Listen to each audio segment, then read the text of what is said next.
Hey guys, welcome back to ED Figure. If you're brand new to the channel, don't forget to subscribe and like the video. Today we're going to take a look at Figma Kyojuro Rengoku from Demon Slayer. Heard a lot of good things about this guy. Potentially one of those figures that you need two of.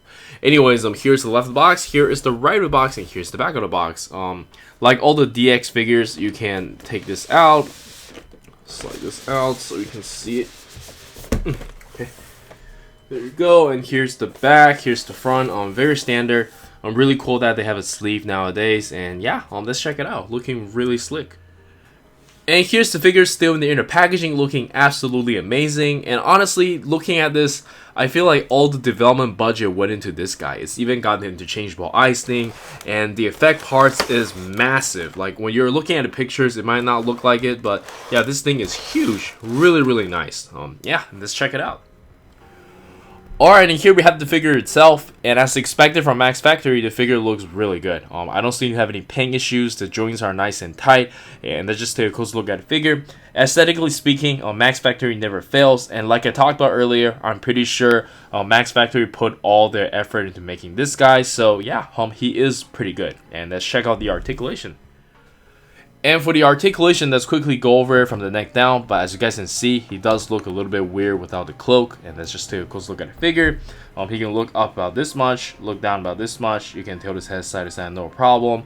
And we do have articulation on the hair as well. There's two ball joints over here, or I should say Figma joints, and there's a joint over here as well. So there's a lot of articulation in the hair. And for the shoulder, we do have butterfly joints, and this is actually really nice. Better than some of the SH figures I've seen recently. And you can raise the arm up about this much, and you do have shoulder swivel with the Figma joint. Can bend about this much, also Figma joint, and you do have the ball wrist. And for the ab crunch, you can bend forward only about this much, bend backwards only about this much.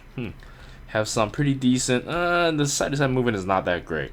And for the leg, you can kick out about this high, bend about this much. This is really good. Kind of wish Akaza has this, but whatever. And you do have really good ankle pivot and toe hinge. I believe that's it for the articulation.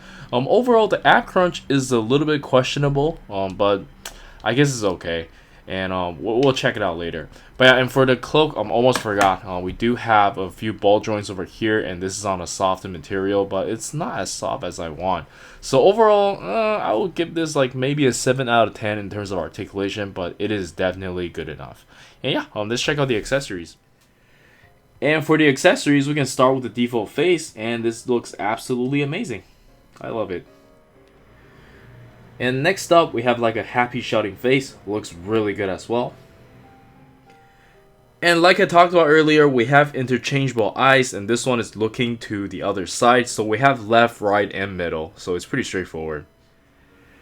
And the last one we got is of course the battle damage expression, and this one is definitely my favorite. Probably the coolest face I've seen from Max Factory in a very long time. I think they should do this more often, and I'm not just talking about Max Factory. I think like all figure companies in general should try to do more battle damage. The only one I could think of that has blood is probably the Chainsaw Man that's coming out next year. And for the interchangeable hands, we do get a lot of them this time around, which is really cool. We have a pair of hands for like just regular Figma holding hands, and then we have a pair of hands for a katana, three pairs of displacement hands, as you guys can see, and we have a pair of hands for like holding the bento boxes, right? And then speaking of bento boxes, here's a chopstick hand and the beef bowl. And then we also get his sword, or like his katana, of course. Very cool. Very nicely painted and sculpted. Beautiful. And the last thing we got is a bunch of actually no, we have the cross arm, and then we have a bunch of effect parts. And I'll show you guys during the action posing.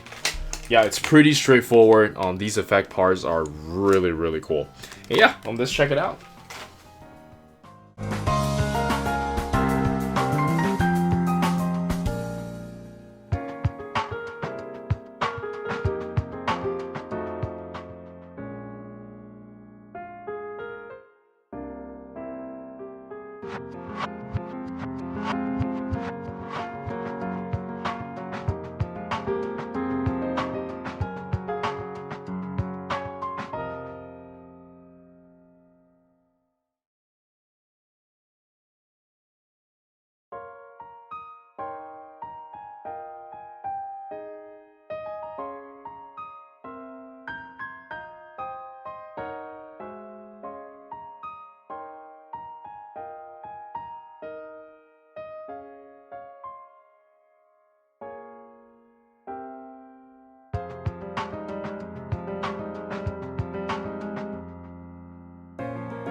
And for the size comparison, that'll start with some Figma Demon Slayers, and I think they look amazing together. I'm gonna have to track Ino's kit down. And next up, we have some other Figma figures. And then we have my favorite, the SH Figuarts Naruto figures. And then we have some JJK SH Figuarts. And then we have some good old Dragon Ball SH Figuarts. And lastly, we have some Mayfex figures, and let's jump straight into the final thoughts. Alright, so for the final thoughts, I think the figure is really good, and I do highly recommend it. Beautiful paintwork, amazing sculpt, really like the way he looks, and it comes with a fair amount of accessories. And the articulation, although it's really good, but I don't think it's flawless because of the plastic cape. It can be a little bit hard to balance at times, but overall, I do have positive experience posing with him. It's really, really fun. Very, very cool, especially the effect parts, right? And yeah, I think that's it from me. Do let me know in the comments on what you think. And I know some people might be wondering if you should go for this one or the Buzzmod version, or you should go all in for Figma or Buzzmod. But for me personally, I've been a long time collector for Figma, so I think I'm just gonna stick with Figma for now. And honestly, I just don't have resource to buy like same characters with like different brands, or I don't like Demon Slayer enough to do that. But if Buzzmod make figures that Figma doesn't make, I might have to do it. Like Tengen doesn't look like Figma's gonna do it, so I might go ahead and get that one. But otherwise, I'm sticking with Figma. And yeah, this is Eric. Don't forget to like and subscribe. I'll see you guys in the next video. Peace.